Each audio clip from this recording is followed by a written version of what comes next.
Hi, I'm Lee. People have asked me kind of recently, would I have made any different decisions? I think very, very few. I'm 70 and I've been in the theater for 50 years. And if I lived it all over again, very, very few. This is my favorite. I want to work bigger, wider, more flamboyantly. Theater does not exist on the stage. I do think that this game is self-taught. Theater exists on your head. My writing has changed and I want to stop directing for a while and concentrate on writing. I'm interested in comedy.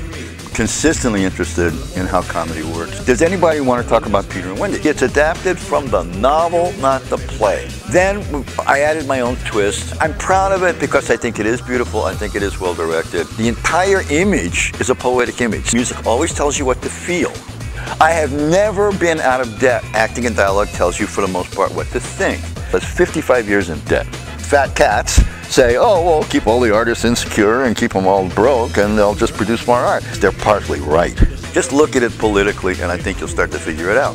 The damn insane thing about it is I can't ever envision not being in debt. But the theater takes place here. What exists on the stage is about 50% of what you're perceiving as a theatrical experience. Yeah, if I'm going too fast, slow me up, okay? The other 50% is a predilection in your mind to see it a certain way. Security can be the end of it all.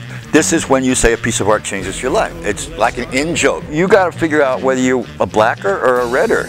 You do 2 or 3 TV scripts and you come back and then you try to hit a big avant-garde thing again and you lost your edge. I don't want to wait.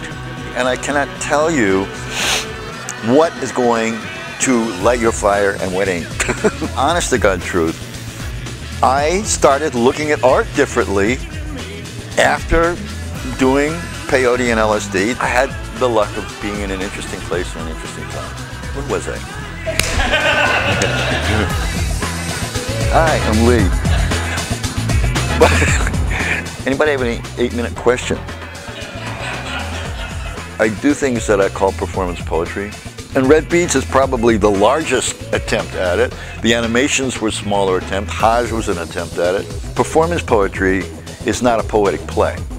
It's like, you know, hitting a petunia with a sledgehammer. Performance poetry, as I see it, is most closely defined by the No Theater of Japan. Language can be poetic. It doesn't necessarily have to be.